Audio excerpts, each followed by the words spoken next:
As I always say, it's a fictional text. Don't take anything too seriously. Don't feel. So, one day, this is getting more and more obviously fictional, so it's your fault if you take it seriously. One day, a CIA agent told another one, I think everything is possible. And the other one said, there's Corona conspiracy theories. Aren't they something like anti-Semitism? Isn't that like looking for a scapegoat for a natural phenomena? The first one said,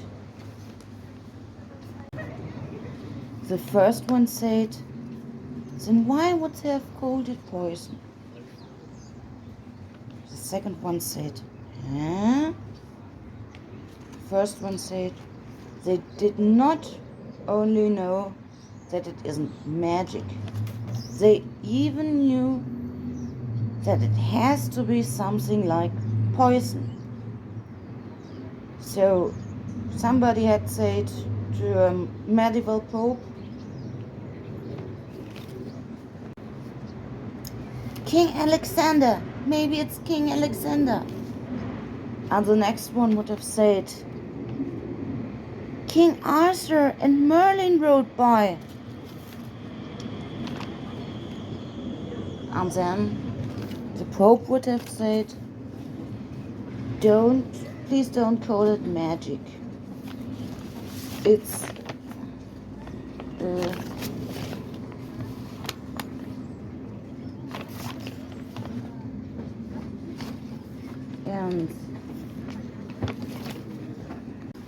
and the nobleman in the round said, I wish that one could somehow see this poison. Some sort of plant or something. One could sort of see it sometimes. With a plant, one could ask oneself where this plant could come from and who could have sold it. And the Pope said, would it ever be of any use? Such an enemy, such a cowardly enemy, would simply claim we lie, even if we could see the poison.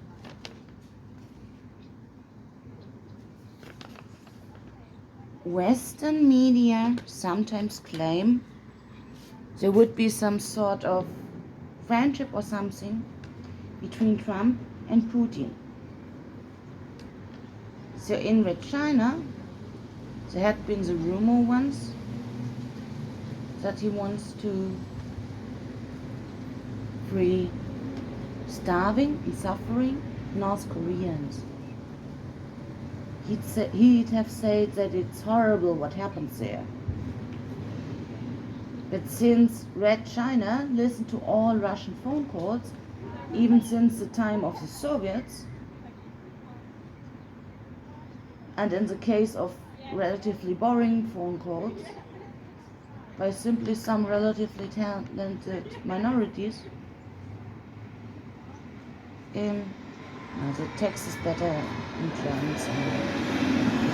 Because it's something like over the top. It's like, so one day, it was after Ukraine has attacked Russia. No. It was after Ukraine has said that it wants to join the NATO. After that, Vladimir Putin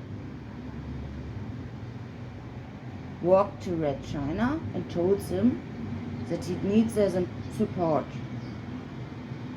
But since everywhere is completely paranoid, everyone believed it to be some sort of trap. He wanted to free North Korea, they said. They're ours. And then Putin knew these people won't ever. Those people aren't exactly normal in their heads.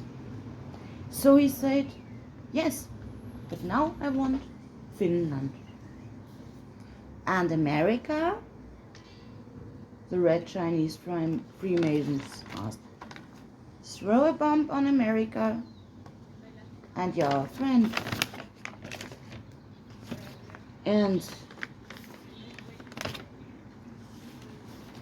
then Putin said, Germans always think that East Asians are some sort of master race. Americans are always annoyed by it after some time. And Russians always say, we don't care about that. We want Finland and Ukraine. But then he tried to,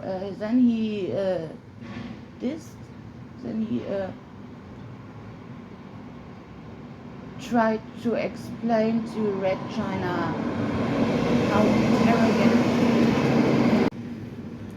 how arrogant and paranoid they were. And he chose his words very wisely, so one couldn't really know if it was some sort of test or if it was actually some sort of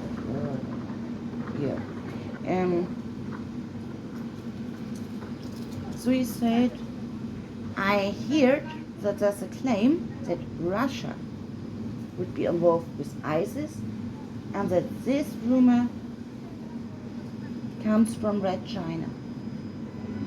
If Russia actually has anything to do with ISIS, wouldn't that, and also America too. And America is a country that you always claim to be the most horrible country in the world. Then why wouldn't you talk? Then why wouldn't we talk with President Xi in an emergency case? If America is actually as horrible as you say, not so much democracy either, no human rights, why shouldn't we have to do even with you?